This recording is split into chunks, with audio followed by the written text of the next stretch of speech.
Isang magandang hapon mga kasari-sari ko dyan, mga kasari-sarites ko dyan na nag-aabang ng imamarites ni Ate Tintin nila. Kamusta kayo?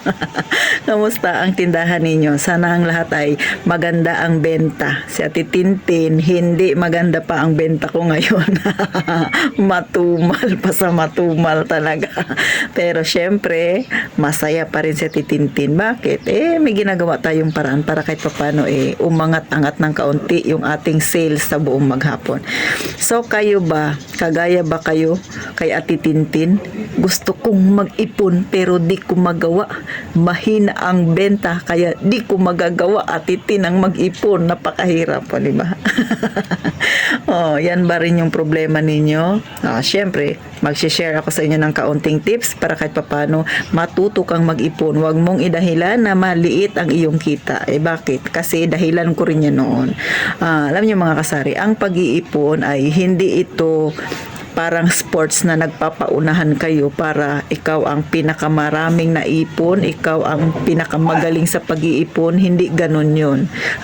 Ang pag-iipon ay pagtuturo mo sa sarili mo na maging disiplinado ka, pagtuturo mo sa sarili mo na dapat matuto kang mag-ipon para kung sakali magka-emergency ka, meron kang madudukot at hindi ka mangungutang at hindi ka mababaon sa utang. Utang na loob. Ganon mga kasari. Ako, dati ganyan din nung nagtatrabaho ako, sabi ko hindi ako nakakapag-ipon kasi nga maliit yung kita ko. Sa susunod na lang, pag lumaki na yung kita ko, kahit naman nung nagkatindahan ako, sabi ko, saka na lang, pag gumanda na yung benta. Pero mali pala, kasi tinuturuan mo lang yung sarili mo na magkaroon ka ng excuse para hindi ka mag-ipon. Ganito ang gawin ninyo sa mga hindi talaga nakakapag-ipon kasi nga maliit ang kita. Mag-umpisa po tayo sa barya-barya. Si Ate Tintin, ganyan din, nag-umpisa rin ako sa barya-barya. Bakit? Kasi pinapractice ko yung sarili ko na araw-araw, nasasanay akong maghulog ng barya-barya doon sa alkansya ko. Bakit ko sinasanay?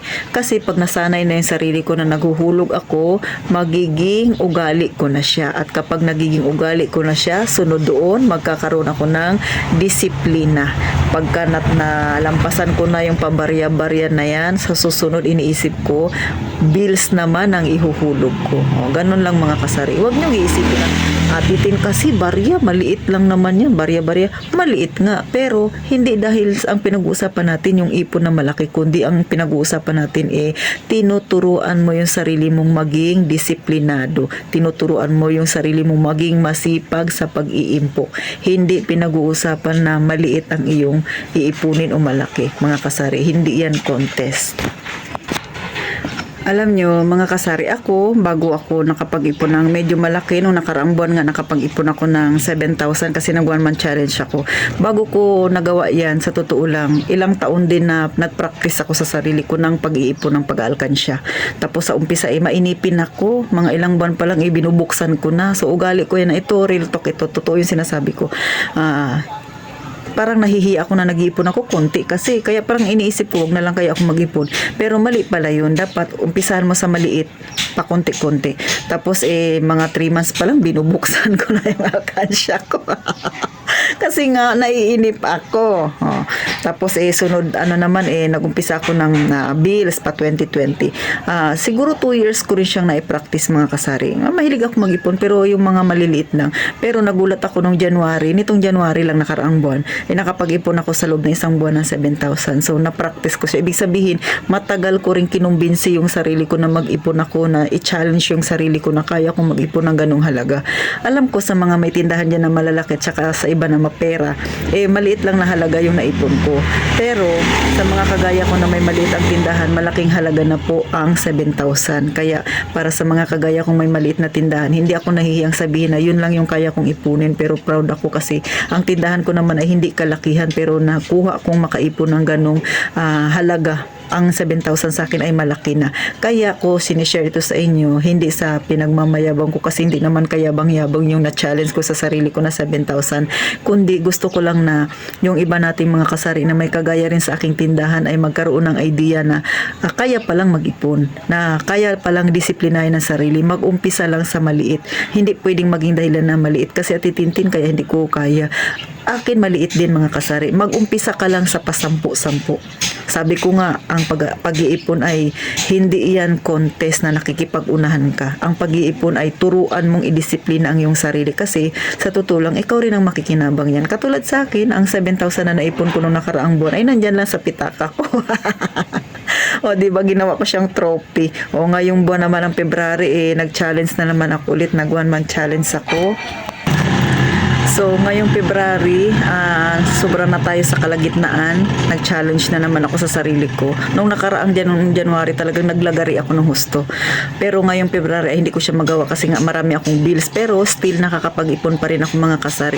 Pero, expected ko na hindi talaga kasing laki nung naipon ko noong January. Pero ang mahalaga mga kasari, natuturuan ko yung sarili ko na mag-ipon kahit kung ano yung kaya ko.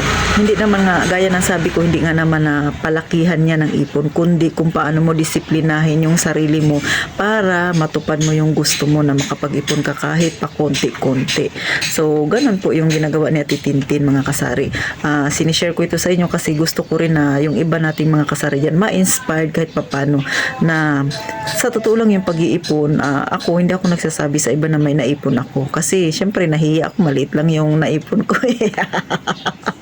Pero sinishare ko pa rin sa inyo, hindi ako nahihiyang i-share sa inyo, pero dito sa mga kapitbahay namin hindi ako nagsasabi. Wala naman akong subscriber ng kapitbahay namin dito. Ay may isa lang pala.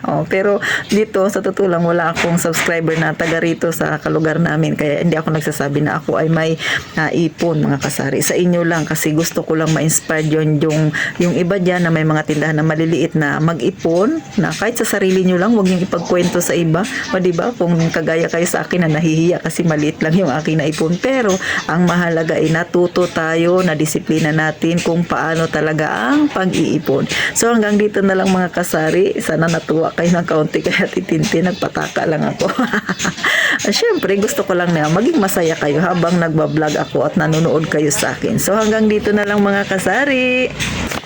At sana ma-enjoy nyo rin ang inyong pag-iipon. Wala sa palakihan yan mga kasari ha. Ang mahalaga natuto ka.